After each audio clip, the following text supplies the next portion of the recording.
So 2006, I graduated from law school. So I had to find a job as a lawyer, which I did as the biggest telephone company back on that day in Brazil called Telemar. So the job was tough. I had to do a lot of court hearings. I had to do a lot of petitions, and also was a lot. So I kind of slow my competition training and did more like regular training, Jiu-Jitsu teaching, and working at the same time. Good job. Now, stay down, runner. So I come with my family, that the whole family are lawyers. So my mother, my father, my grandfather, my sister. So education was always important in my family, and I followed the same path. So it's like something of the tradition.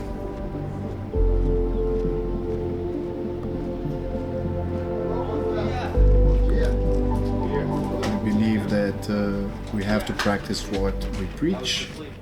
It's a matter of integrity. Obviously, every Jiu-Jitsu instructor needs to, in my opinion, be engaged on some form of training that he's evolving himself as a martial artist, as a practitioner, as a student.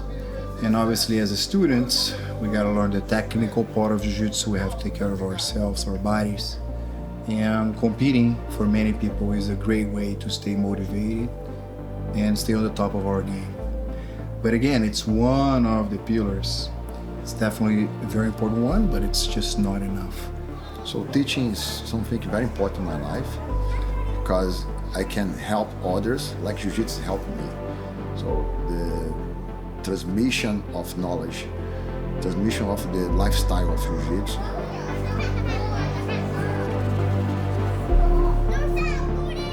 Shake your hands.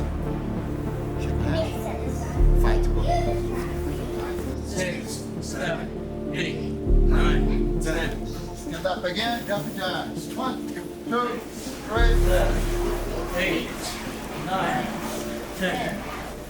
Now, neck exercise, bring your chin to your chest. So this, that's one thing that stands out to me when I talk to Professor Café, when I observe him. It's just this unwavering commitment to the things that are important for him.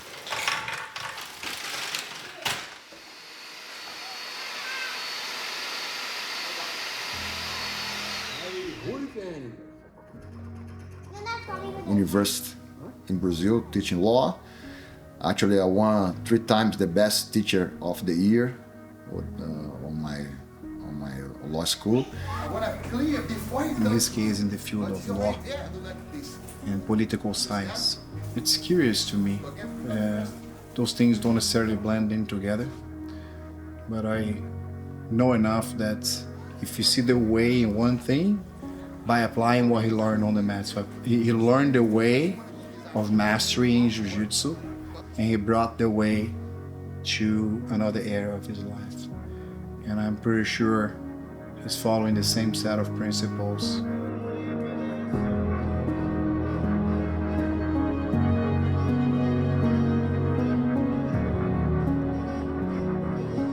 She's a partner. She's a wife and a partner as well. Correct. 2017, I moved to the United States.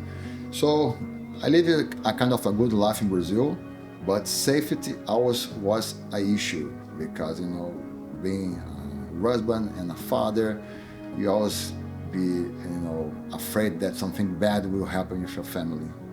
And in Brazil, sadly, that's happened a lot. With people that you know, people that you don't know, but live in the same neighborhood as you. So when I have the opportunity to open a Gracie Barra school and follow the Dale. And once you're hit, that's the bad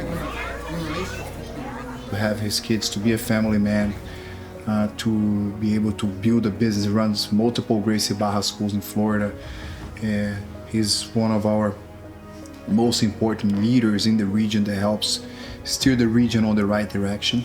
And to see him wearing all of these hats, again, it's a good reference, a good inspiration for every Jiu-Jitsu instructor that wants to have. Pushing me down, it's like when I do a little squat. And my lower back, gonna push feet away. Look at my lower back. Once I'm going down here, I keep his knee under my knee. So now I'm gonna hug and pop. In political science, I think, he's found excellence in that field. He was a university professor for many years, one of the best of his time, by applying what he learned on the mat. So he learned the way of mastery in Jiu-Jitsu, and he brought the way to another area of his life. And I'm pretty sure he's following the same set of principles to take care of his family, to take care of his business.